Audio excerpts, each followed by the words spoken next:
Sucedió en Egipto, la nación más adelantada de la época. Era el año 1445 a.C. Durante 215 años, los hijos de Israel habían vivido allí y sufrido una dura esclavitud.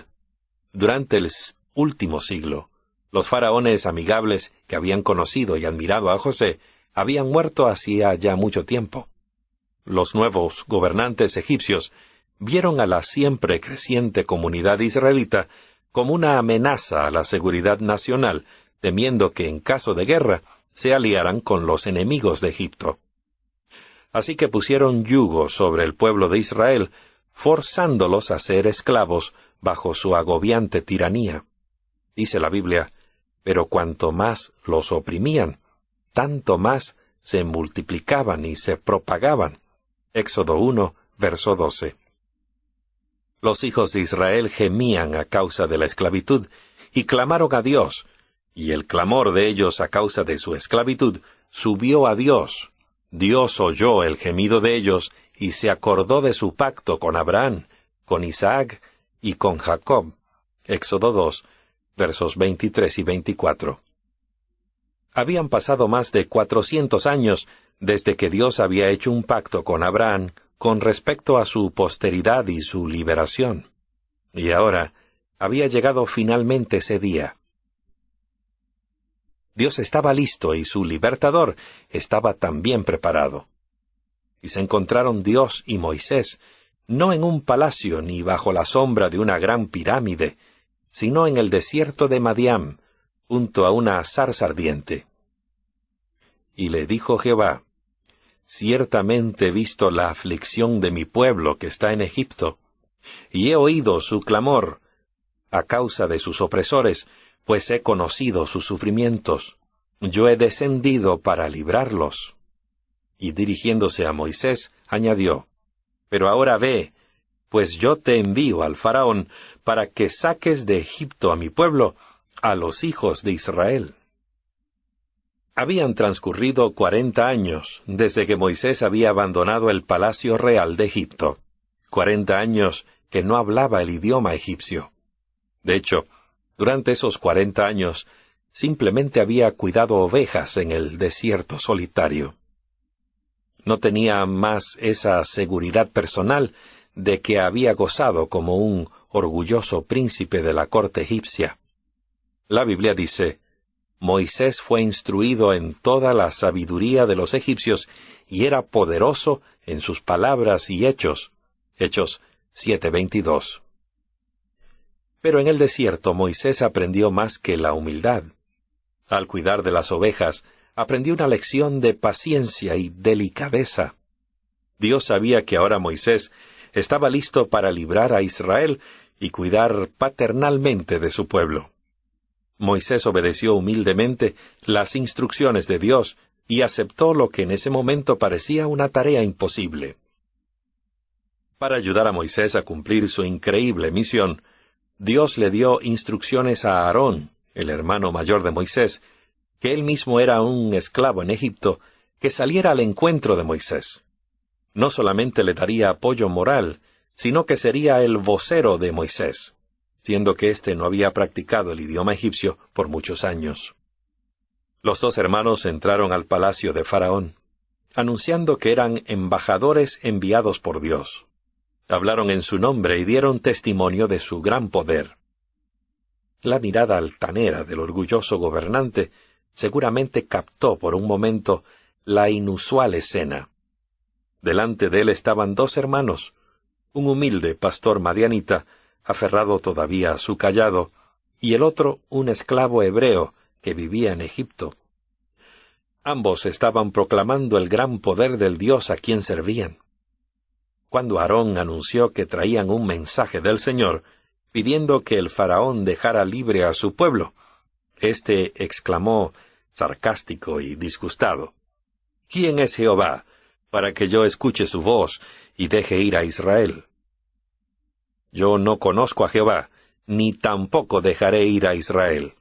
Éxodo 5, verso 2. Con miles de esclavos a su disposición, El faraón no tenía la menor intención de perder toda esa labor gratuita. La petición de Aarón provocó una reacción severa. El rey incrementó la carga de trabajo de los israelitas. Pero muy pronto Dios iba a hacerle saber al pomposo gobernante quién era el Señor, y le iba a mostrar su infinito poder. Moisés y Aarón le advirtieron al faraón que Dios enviaría plaga tras plaga sobre Egipto hasta que su pueblo quedara libre de la esclavitud. El mensaje del Señor al faraón fue entonces: «En esto conocerás que yo soy Jehová». No pasó mucho tiempo antes de que comenzaran a caer las plagas. 10, para ser exactos. Antes de que comenzaran, Moisés y Aarón le advirtieron al faraón del juicio que venía, esperando que decidiera dejar en libertad a los hijos de Israel. Con ello él mismo se salvaría y consigo su pueblo. Pero él persistió en su curso de acción. Y de acuerdo con la advertencia de Dios, les sobrevinieron grandes calamidades a los egipcios. Primero el río Nilo, adorado por los egipcios como una deidad, se volvió sangre cuando Aarón golpeó sus aguas con la vara. Los peces murieron y todo el resto del agua de Egipto se volvió sangre durante 7 días. Pero el faraón se rehusó a dejar ir libre al pueblo de Dios. Luego invadió al país una plaga de ranas. Millones de ellas estaban sobre los alimentos, las camas y en todas partes. Pero todavía el rey obstinado se rehusó a dejar salir a Israel. La siguiente fue la plaga de los piojos. Pero el arrogante gobernante aún no dejaba libres a los israelitas. Note usted que las 3 primeras plagas cayeron tanto sobre los egipcios como sobre los hebreos. Sin embargo, las últimas 7 plagas cayeron solamente sobre los egipcios. Pero el mismo día yo excluiré la tierra de Gosén, donde habita mi pueblo, para que no vaya allí la nube de moscas, a fin de que sepas que yo, Jehová, estoy en medio de la tierra. Yo haré distinción entre mi pueblo y el tuyo. Mañana tendrá lugar esta señal. Éxodo 8, versos 22 y 23. Luego vino la plaga de las moscas, que llenaron la casa del faraón. Después de las moscas, una terrible epidemia que destruyó a todos los animales que estaban en el campo. Entonces el faraón quiso saber si los animales de los hebreos habían sido destruidos también, o si Dios los había protegido como Moisés había predicho. El faraón envió observadores, y aquí que del ganado de los hijos de Israel no había muerto ni un solo animal. Pero el corazón del faraón se endureció, y no dejó ir al pueblo. Éxodo 9, verso 7. La siguiente plaga trajo tumores apostemados en los hombres y en los animales. Pero ni aun así el obstinado monarca dejaba ir al pueblo de Israel. Luego Dios, por medio de Moisés, anunció una tremenda plaga de granizo. Sin embargo, Dios prometió que todos los que se protegieran con sus animales no perecerían. La noticia se esparció rápidamente, y muchos egipcios buscaron refugio juntamente con sus animales. Y el granizo descendió mezclado con truenos y relámpagos, y murieron todos los que no buscaron refugio. Los egipcios vieron claramente que la tierra estaba bajo el control de un Dios vivo, y que su única seguridad era obedecerlo. En algún momento, el mismo faraón contempló la idea de obedecer a Dios y dejar ir al pueblo de Israel, pero en cuanto terminó la plaga, se acabaron sus buenas intenciones. Moisés le advirtió al faraón que si se rehusaba a dejar ir los israelitas, la siguiente plaga sería un ejército de langostas. Aterrados por la idea de nuevas plagas, los consejeros del faraón le rogaron que dejara ir a los esclavos, pero el gobernante se rehusó a hacerlo. Y las langostas vinieron como se había anunciado. Luego hubo 3 días de completa oscuridad tan intensa que se podía palpar. Pero el rebelde Faraón continuó desafiando al Dios del cielo.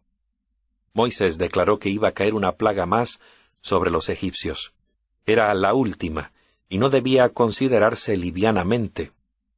Un ángel destructor pasaría por el país a medianoche y mataría a todos los primogénitos de las familias en Egipto, tanto hombres como bestias. Nuevamente los hebreos se librarían de la plaga, pero esta vez no iba a ser suficiente ser hebreo o vivir en Gosén.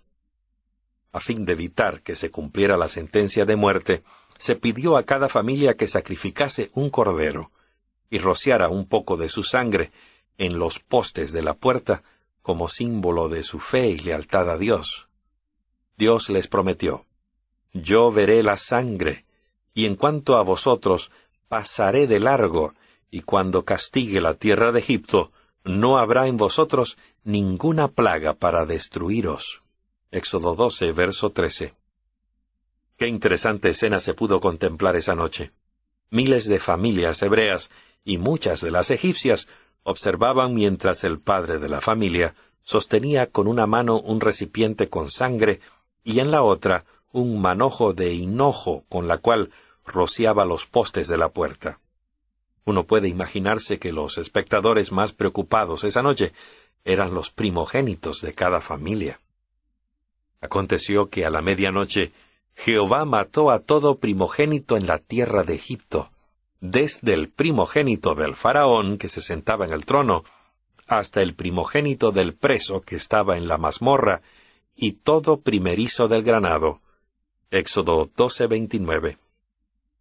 Sin embargo, en ningún hogar donde se habían rociado con sangre los postes de la puerta, en obediencia a las instrucciones de Dios, cayó esta terrible plaga.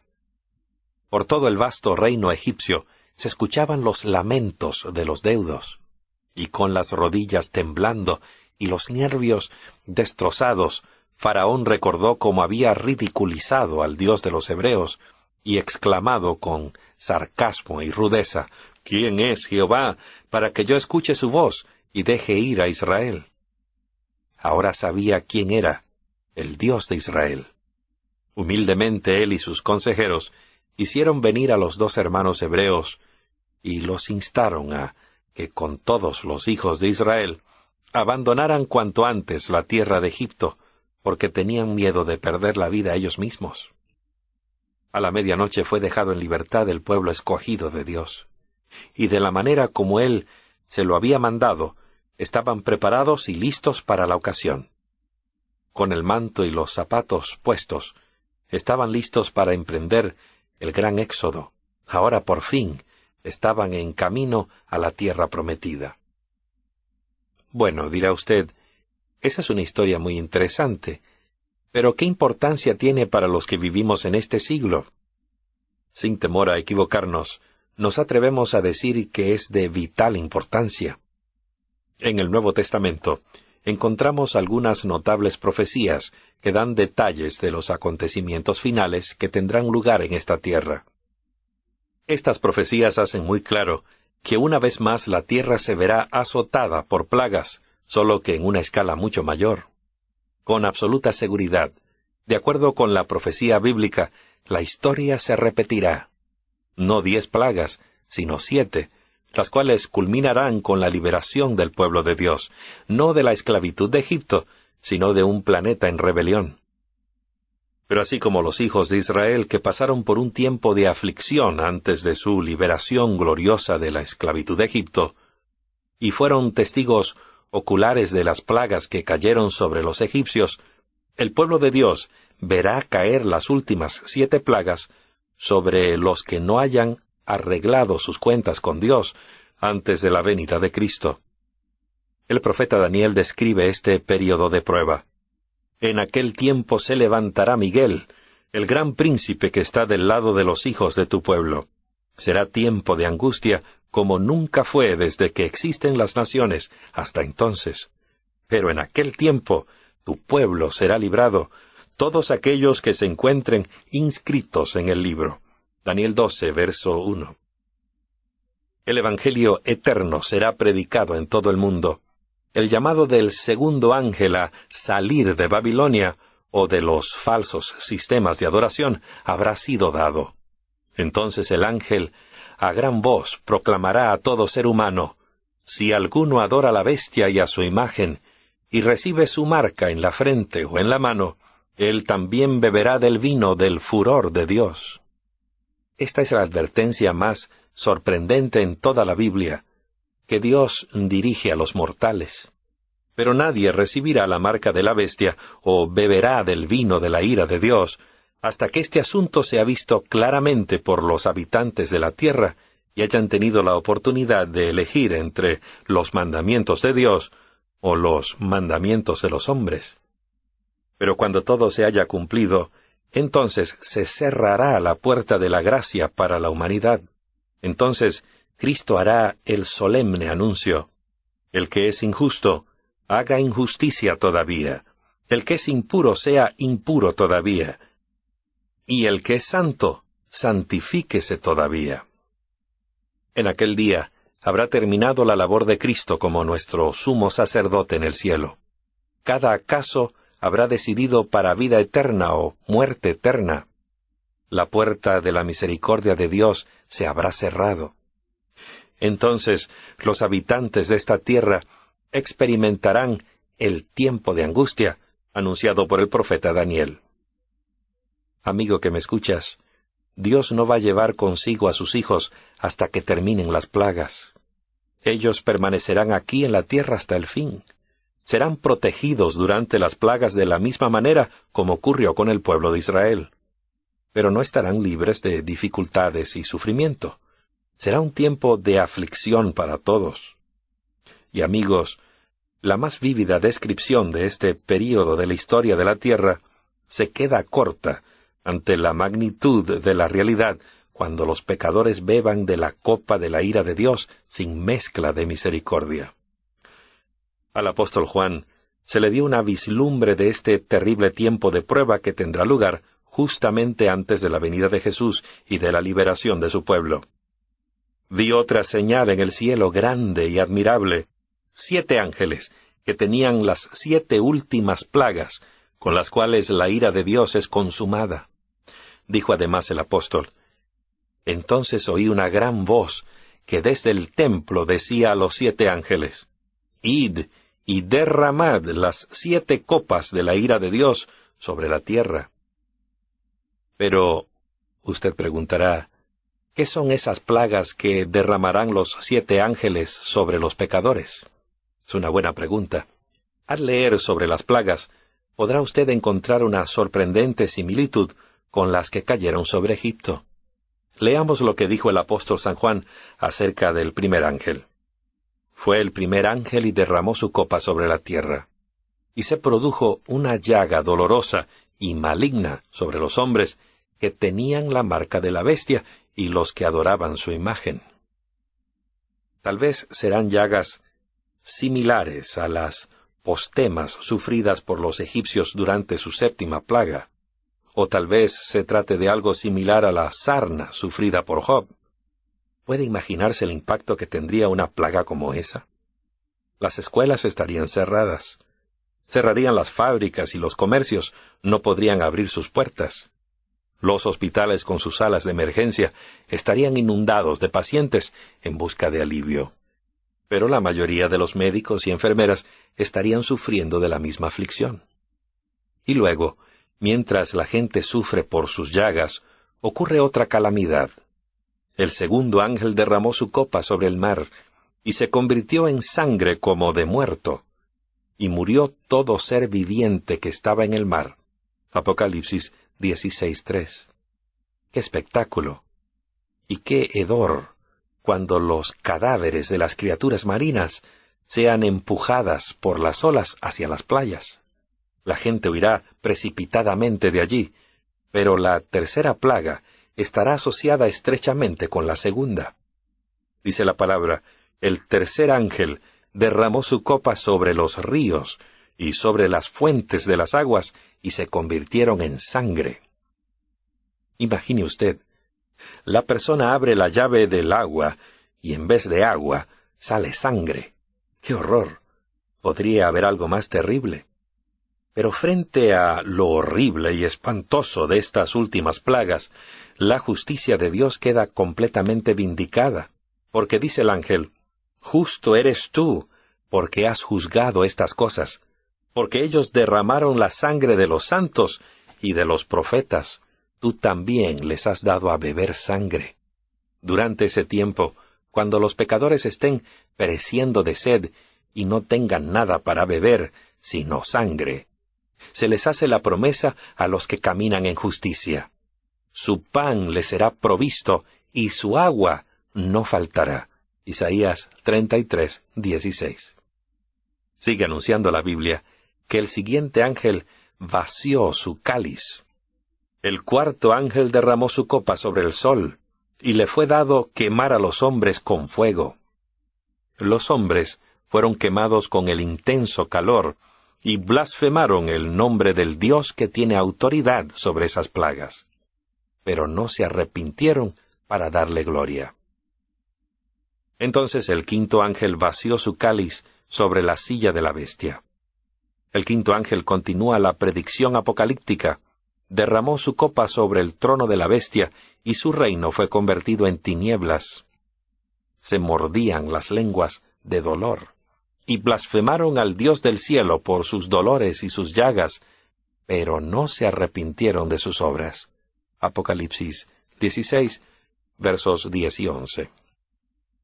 Por medio de este texto descubrimos que las plagas no son universales, ni son inmediatamente fatales, porque aquellos que estaban bajo la quinta plaga están sufriendo todavía de las llagas de la primera. Aparentemente las plagas caen sucesivamente en vez de hacerlo simultáneamente, pues los efectos de cada una persisten durante la siguiente. En la sexta plaga viene la gran batalla final del Armagedón. El sexto ángel derramó su copa sobre el gran río Éufrates, y sus aguas se secaron para que fuese preparado el camino de los reyes del oriente. Vi salir de la boca del dragón 3 espíritus impuros semejantes a ranas, y de la boca de la bestia y de la boca del falso profeta, pues son espíritus de demonios que hacen señales, los cuales salen a los reyes de todo el mundo habitado para congregarlos para la batalla del gran día del Dios Todopoderoso. Y Apocalipsis 16, verso 16 dice: «Y los congregó en el lugar que se llama en hebreo Armagedón». Todo el mundo está involucrado en este conflicto final. El apóstol Juan declara: «Vi el cielo abierto, y aquí un caballo blanco, y el que lo montaba se llama Fiel y Verdadero, y con justicia él juzga y hace guerra. Dios oyó el gemido de ellos, y se acordó de su pacto con Abraham, con Isaac y con Jacob». Éxodo 2, versos 23 y 24. Habían pasado más de 400 años desde que Dios había hecho un pacto con Abraham con respecto a su posteridad y su liberación. Y ahora había llegado finalmente ese día. Dios estaba listo y su libertador estaba también preparado. Y se encontraron Dios y Moisés, no en un palacio ni bajo la sombra de una gran pirámide, sino en el desierto de Madián, junto a una zarza ardiente. Y le dijo Jehová. No tenía más esa seguridad personal de que había gozado como un orgulloso príncipe de la corte egipcia. La Biblia dice: «Moisés fue instruido en toda la sabiduría de los egipcios, y era poderoso en sus palabras y hechos». Hechos 7:22. Pero en el desierto Moisés aprendió más que la humildad. Al cuidar de las ovejas, aprendió una lección de paciencia y delicadeza. Dios sabía que ahora Moisés estaba listo para librar a Israel y cuidar paternalmente de su pueblo. Moisés obedeció humildemente las instrucciones de Dios y aceptó lo que en ese momento: «Ciertamente he visto la aflicción de mi pueblo que está en Egipto, y he oído su clamor a causa de sus opresores, pues he conocido sus sufrimientos. Yo he descendido para librarlos». Y dirigiéndose a Moisés, añadió: «Pero ahora ve, pues yo te envío al faraón para que saques de Egipto a mi pueblo, a los hijos de Israel. Habían transcurrido 40 años desde que Moisés había abandonado el palacio real de Egipto. 40 años que no hablaba el idioma egipcio. De hecho, durante esos 40 años, simplemente había cuidado ovejas en el desierto solitario. Ya mucho tiempo. Los nuevos gobernantes egipcios vieron a la siempre creciente comunidad israelita como una amenaza a la seguridad nacional, temiendo que en caso de guerra se aliaran con los enemigos de Egipto. Así que pusieron yugo sobre el pueblo de Israel, forzándolos a ser esclavos bajo su agobiante tiranía. Dice la Biblia, pero cuanto más los oprimían, tanto más se multiplicaban y se propagaban. Éxodo 1, verso 12. Los hijos de Israel gemían a causa de la esclavitud y clamaron a Dios, y el clamor de ellos a causa de su esclavitud subió a Dios.